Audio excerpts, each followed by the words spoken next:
তো দেখো এখন বাজে ঘড়িতে 10:47, চলে এসেছি কঙ্কালী তলাতে।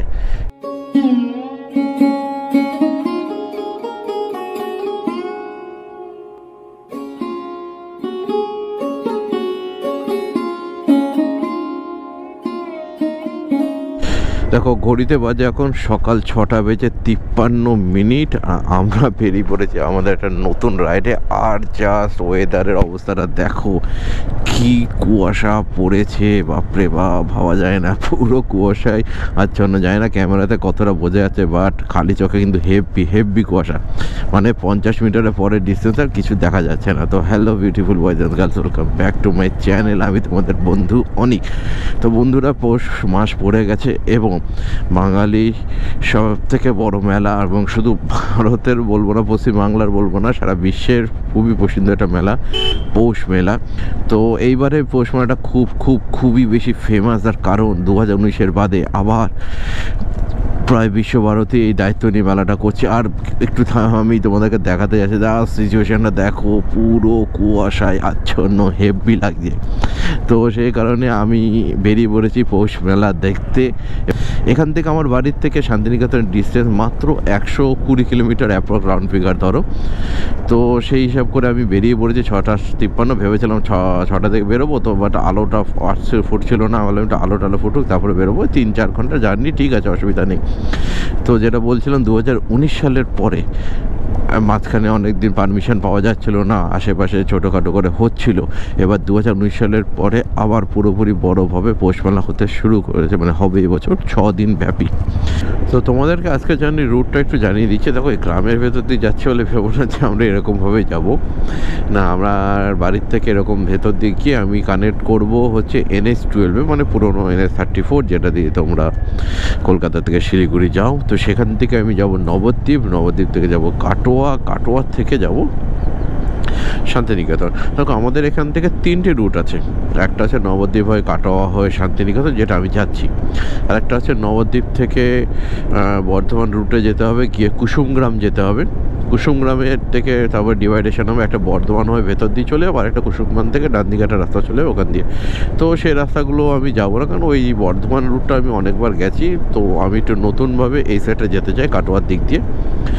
দেখো, এখন আমরা উঠে গেছি গ্রামের রাস্তা থেকে বেরিয়ে একটু প্রপার হাইওয়েতে। এই রাস্তাটা টুয়ার্ডস তোমার নবদ্বীপ, কাটোয়া, কালনা, বর্ধমান চলে যাচ্ছে। রাস্তাটা এখন চওড়া করা হচ্ছে। এখানে ধরে নাও 2 লেন রাস্তা আছে, বা 2 লেনটা অনেকটা চওড়া। আরামসে এখানে যদি ছোট করে করা যায় 4 লেনও করা যেতে পারে। যাই হোক,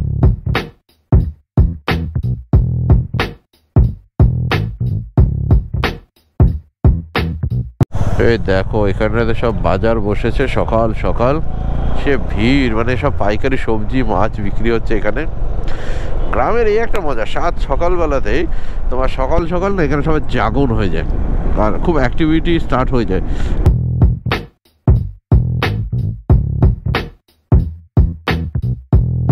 এই গোপ্রোটা না এত সমস্যা করে, এই ঠান্ডার মধ্যেও হ্যাং করে আছে। দেখো, আমরা চলে আসলাম এখন গৌরাঙ্গ সেতুর সামনে, মানে উঠবো। দেখো, এখানে শ্রী চৈতন্য দেবের সুন্দর মূর্তি রয়েছে, খুব সুন্দর মূর্তিগুলো। আর নিচ দিয়ে নদী বয়ে যাচ্ছে, আর চারিদিকে কুয়াশা, কিছুই দেখা যাচ্ছে না, কিচ্ছু না। এই ডান দিকে খালি চোখেও দেখা যাচ্ছে না ইস্কন মন্দির, কারণ এতটা কুয়াশা। আমি আগে বলেছিলাম প্রচণ্ড কুয়াশা থাকবে এই টাইমে। এই দেখো, এই যে মোড়টা, এই মোড়টার নাম হচ্ছে হেমতপুর মোড়। তোমরা যদি গুগল ম্যাপে সার্চ করো এই রুটের জন্য যে শান্তিনিকেতন যাবে, তো তোমাদেরকে এখান থেকে বাঁ দিকেরটাই দেখাবে। তোমাদের এখানে বাঁ দিকেই দেখাবে, কিন্তু আমরা বাঁ দিকে যাবো না, আমরা যাবো ডান দিকে, কাটোয়ার দিকে যাবো। বাঁ দিকের রাস্তাটা ভালো, খারাপ না, কিন্তু বাঁদিকের রাস্তাতে ছোটোখাটো থাকবে, একটু জ্যামজট থাকবে, বাস ফাস যাবে, রাস্তাটা একটু জ্যাম থাকবে। এই রাস্তাটা একটু চওড়া আছে তুলনামূলক ওই রাস্তা থেকে, আর জ্যামজটটা একটু হালকা থাকবে।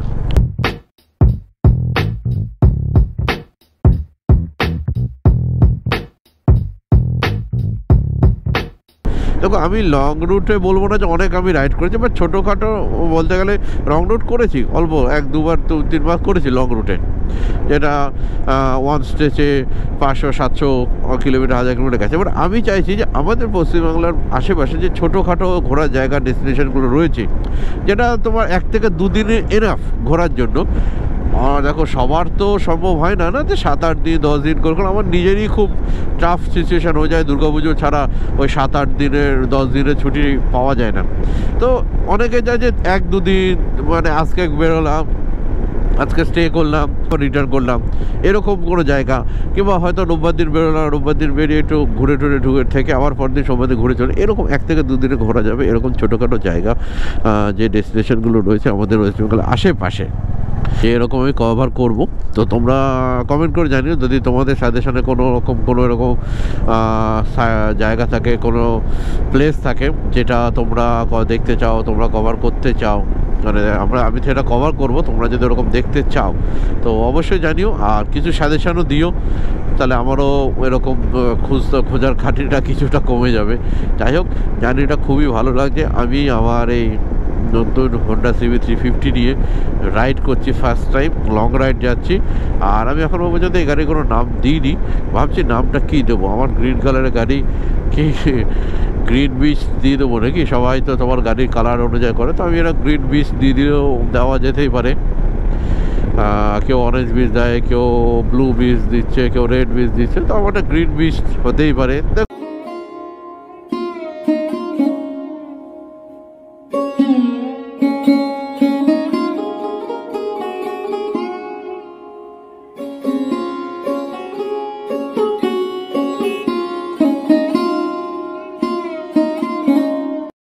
তো দেখো এখানে কি সুন্দর সর্ষে ক্ষেত, ছোট্ট ক্ষেত, রাস্তার একদম ধারেই ছিল। তো এখানে কিছু একটু ফটোশ্যুট করলাম যেতে যেতে, দেখি থাম্বনেলে যদি ইউজ করা যায়। তো এই ফটোশ্যুটগুলো তোমরা দেখতে হলে, ছবিগুলো দেখতে হলে আমার ইনস্টাগ্রাম আইডিটা পপ আপ হচ্ছে, ইনস্টাগ্রাম আইডিটা আছে, তো সেটা একবার ফলো করে নিও, ফেসবুকটা ফলো করে নিও, আর ওখানটাতে সমস্ত রকমের ছবি তোমরা পেয়ে যাবে। আর 8:48, 2 ঘন্টা বাদে আমরা চলে এসেছি কাটোয়াতে। ডান দিকে দেখো এটা হচ্ছে কাটোয়া বাস স্ট্যান্ড, আর এখান থেকে যাচ্ছে বর্ধমান, বাদ দিকে ডাইহাট 8 কিলোমিটার। এই ডাইহাটের কথাই বলছিলাম, এখানটাতে ডান দিকে যেতে হবে। ভালো জায়গা ডাইহাটটা, নদীর পাড়ে সুন্দর একটা তোমার রিসর্ট টাইপের আছে। এবার বর্ধমান 8 কেতুগ্রাম 15, আমাদের মনে বাঁ দিকেই যেতে হবে। আর এইদিকে হচ্ছে মনে হয় স্টেশন, রেলওয়ে স্টেশন হচ্ছে এই সামনে, মানে বাস স্ট্যান্ড আর রেলওয়ে স্টেশন একদম কাছাকাছি। এই যে তোমার ডান দিকে হলুদ বিল্ডিংটা দেখতে পাচ্ছ, আর এই যে চিমনিগুলো যাচ্ছে না, এই সব হচ্ছে এখানটাতে ধান ফুটিয়ে চাল হয়। এই সমস্ত বড় বড় কারখানাতে এখানে সব চাল হয়, ধান থেকে ফুটিয়ে চাল বানিয়ে সেটাকে বস্তা বস্তা প্যাকেট করে বিক্রি হয়। তো চলে এসেছি রেলগেটে, যেটা একটু আগে কাকা বলছিল, রেলগেট পার করে ডান দিকে। এবার দেখি ডান দিকটা কোথায় যেতে হবে। জায়গাটাও সুন্দর, এই এই এই এই এই এই জায়গাটা সুন্দর জায়গা। এবার ছোট্ট একটা মন্দির রয়েছে, অশ্বত্থ গাছ। রেলগেটটা পার করে নিলাম। এবার ডান দিকটা কোথায় যাবো? ডান দিকটা বুঝতে পারছি, জায়গাটার নাম হচ্ছে সিপাই দিঘির মোড়। দেখো রাস্তাটা দেখো, এই পাশে ছোট্ট তোমার জমি, এখানে হালকা জল দেখা যাচ্ছিল, এই পাশে ছোট্ট জলাশয়ের মতো আছে, আর দুই ধারে রাস্তাটা দেখো অসাধারণ লাগছে।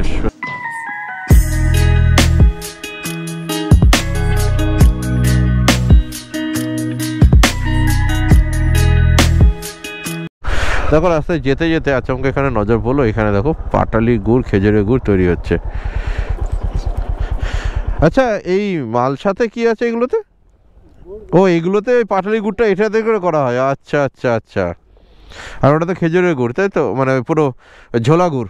পাটালি গুড়গুলোকে সেই সন্দেশের মতো করে সব এখান থেকে গুড়গুলোকে ওখান থেকে এখানে দিয়ে, তারপরে দেখো কতক্ষণ লাগে টাইম এটা হতে, ওই গুড়টা এখানে দিয়ে কতক্ষণ লাগে শক্ত হতে? না না, কতক্ষণ লাগে ওটা দেওয়ার পরে, কতক্ষণ টাইম লাগে শক্ত? 2 ঘন্টার মধ্যে শক্ত হয়ে যায়, বাহ। তো এখন আমরা এসেছি কান্দ্রা বলে একটা জায়গাতে, এখানে দাঁড়াচ্ছি। কান্দ্রা এখানে বাজার, এখানে এই সাথী হিন্দু হোটেলে এই মিষ্টির দোকান। ধরো এখানে পরোটা লুচি খেয়ে দিই।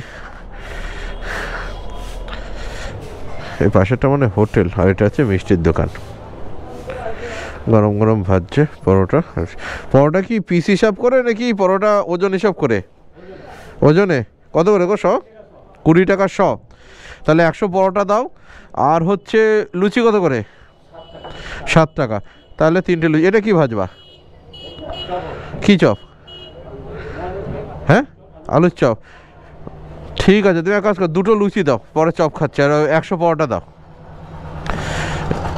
চলো সকাল সকাল লুচি পরোটা চপ দিয়ে ব্রেকফাস্টটা করে নিই। তো এখান থেকে ব্রেকফাস্ট করে নিলাম, কান্দ্রা জায়গাটার নাম। আর এখান থেকে বললো 40-45 মিনিট টাইম লাগবে আমাদের বোলপুর ঢুকতে। দেখো এখানে পুরো অর্ধেক রাস্তাকে পুরো খুঁড়ে ফাঁকা করে দিচ্ছে। জানি না এখানটাতে কি করবে, রাস্তা বাড়াবে কি রাস্তা কি করবে কি ভাঙবে বুঝতে পারছি না, নতুন করে কি করবে, পুরো পিচটাকে তুলেছে। আচ্ছা আচ্ছা আচ্ছা, আর এই মোড়টার নাম কি? লোহারডা মোড়। লোহারডা মোড়, আচ্ছা। তো এই রাস্তাটা এটা হচ্ছে তোমার হচ্ছে লোহারডা মোড়। এখান থেকে তোমার বাঁ দিকে যেতে হবে। এখানে কঙ্কালীতলা, বোলপুর সব এরকম সাইনবোর্ড দেওয়া আছে, আর সোজা রাস্তাটা সিউড়ির দিকে চলে যাচ্ছে। তো এটা একটু মাথায় রেখো, এখান থেকে এসে কিন্তু বাঁদিকে টার্নিংটা নিয়ে নিও, তাহলে কিন্তু বোলপুর তোমরা ঢুকবে না। আর একদম আমরা বোলপুরের একদম ঠিক কাছাকাছি চলে এসেছি। আর এটা আমার ঠিক ছোটোবেলার কথাই মনে পড়ে যাচ্ছে। বাসে করে যেতে যেতে এখানে 2তলা 3তলা এরকম মাটির ঘর, এই দেখো কত বড় বড় মাটির বাড়ি, এই দেখো মাটির ঘর পুরো এরকম বড় বড় সাইজের মাটির বাড়ি এখানে দেখা যায়। আর এই দেখো কি নিয়ে যাচ্ছে ক্রেনে করে, কত কাঠ। তো দেখো এখন বাজে ঘড়িতে 10:47, চলে এসেছি কঙ্কালীতলাতে। এখান থেকে মন্দিরটা কোথায় জানা নেই, বাট হ্যাঁ এই তো মন্দির মনে হচ্ছে। এটা কি এন্ট্রি এখান দিয়ে যেতে হবে নাকি? তাহলে এখান দিয়ে মনে হয় যেতে হবে ডান দিকে। চলে এসেছি ধরো কঙ্কালীতলাতে। তো বলতে পারো যে আমরা বোলপুরের একদম শান্তিনিকেতনের কাছাকাছি চলেই এসেছি। এবার জাস্ট একটু এক্সপ্লোর করাটাই বাকি। ভালো, সত্যি কথা আমি এখানকার ভাইবসটা একটু আলাদা পাচ্ছি। দেখো এখানকার মানে এরিয়াটা একটা আলাদা, একটু ডিফারেন্ট, একটু শান্তির এরিয়া। কিন্তু দেখো খোলা মেলা একটা আলাদা, হ্যাঁ একটু অন্যরকম একটা আলাদাই খোলা মেলা একটা শান্তি পাওয়া যাচ্ছে। মানে এখানে ব্যাপারটা এরকম আছে, যদি এখানটাতে এসে চুপ করে বসেও থাকা যায় না, সময় কেটে যাবে, সময় কেটে যাবে, শান্তি। আমার একটা লেজি ফিল হচ্ছে এখানে এসে, আমার এনার্জেটিক ফিলটা হচ্ছে, মানে একটা রিল্যাক্সেশন ফিল এসে যাচ্ছে আমার। তো দেখো এই গেটটা দেখো, এটা হচ্ছে ভারত সেবাশ্রমের গেট। মানে আমরা বোলপুরে এসে থাকবো ভারত সেবাশ্রমে। 700 মিটার এখানে ডিস্টেন্সে, আর 700 মিটার আগেই গেট দেওয়া আছে। আর প্রপার একদম বোলপুর স্টেশন থেকে যদি বলো, এটা বেশি না, 2-2.5 কিলোমিটার মতো ডিস্টেন্সে আছে। তো এই দেখো এটা হচ্ছে ভারত সেবাশ্রমের এন্ট্রি গেট। দেখি গাড়িটা কোথায় রাখা যাবে। তো এখানটাতে দেখো এখন সব পুজো হচ্ছে বাচ্চারা এখানটাতে, আর ঠিক এখানটাতে হচ্ছে তোমার রিসেপশন বলতে পারো। মানে এখানটাতে তোমাদেরকে এন্ট্রি করতে হবে। এখানে মহারাজ আছেন, এখানটাতে মহারাজ আছেন, আর এখানটাতে তোমার সবাই এন্ট্রি করছে। এইদিকে আছে ছাতা ধর্মশালা। তো ধর্মশালা পর্যন্ত তোমার বাইক টাইক চলে যাবে, যে টোটো চলে যাচ্ছে। তো আমরা এন্ট্রি করে নিয়েছি, করে নিয়ে এখন আমরা যাচ্ছি আমাদের রুমের দিকে। বাট জায়গাটা অসাধারণ লাগছে, অসাধারণ। আর এখানটাতে একটা খুব ইউনিক জিনিস থাকে, এখানে বাচ্চারাই পুজো দেয়। এখানটাতে বাচ্চারাই, এখানে কিন্তু এই বাচ্চারাই সন্ধ্যাবেলাতে আরতি বাচ্চারাই দেয়, যে পুজো টুজো সমস্ত ছোটো ছোটো বাচ্চারাই দেয় একদম। এনার অবস্থা দেখো রোদের গরমে। তাহলে তুমি ঘুমিয়ে পড়ো, আমি বেরিয়ে পড়ছি। মাঠটা অসাধারণ লাগছে, ফুটবল খেলার জন্য, স্পোর্টসের জন্য মাঠটা অসাধারণ অসাধারণ। খুব সুন্দর। দেখো বেনারসে গিয়ে আমরা ভারত সেবাশ্রমে থেকেছিলাম, ওখানকার এরিয়াটাও মোটামুটি ঠিকঠাক ছিল, খুব একটা বড় ছিল না। বাট এখানকার এরিয়াটা না হিউজ সাইজ। মানে কি বলবো, এতটা খোলামেলা, এত সুন্দর পরিষ্কার এখানকার জায়গা। আমাদেরকে তো দেখাচ্ছেন বারবার, খেলার মাঠটা দেখো এখানটা কি সুন্দর। এখানটা তার থাকার জায়গাটা তো অসাধারণ। এই পাশটাতে ওদের ছাত্রাবাস, ওদের অফিস টফিস আছে, ওই পাশে গোশালাটা রয়েছে। আর আমাদের রুমটা তো আমাদের বললাম লাস্টে পুরো খোলা, না সুন্দর না, ভালো ভালো। এইখানটাতে সবথেকে ভালো প্লাস পয়েন্ট আমার লাগলো যে আমাদের রুম এখান থেকে, যে দেখো ধর্মশালা লেখা আছে, এখান থেকে শেষের দিকে আমাদের রুম, এটা 128, আর 4-5টা রুম পরে। আর এখানটাতে আমরা আমাদের বাইকে রেখে দিতে পারবো। থাকার অ্যাকোমোডেশন এখানে হচ্ছে 2 জনে থাকার অ্যাকোমোডেশন, মানে আমাদেরকে দিয়েছে ঠিকই। বাট এখানে যে রুম যা সাইজ আছে, বেডটা আরামসে এখানে 3 জন শুতে পারবে, এখানে 1 জন সেপারেশন। 2টো চেয়ার দেওয়া, দেখো জামাকাপড় মেলার হ্যাঙ্গিংয়ের জিনিস দেওয়া, টেবিল দেওয়া আছে, জিনিসপত্র রাখো। আরও একটা প্লাস পয়েন্ট যেটা আমার কাছে লাগলো, এটা তো তুমি মানে খেয়াল করোনি, এই দেখো ব্যালকনি, ছোট্ট এখানটাতে একটা ব্যালকনি দিয়েছে। এখানটাতে বসে এখানে যে সব চাষবাস হচ্ছে দেখো, এখানে পর বিল্ডিং হচ্ছে, এখানটাতে লেবু গাছ টাছ আছে, সব কিছু এখানে আরামসে, খুব নিট অ্যান্ড ক্লিন।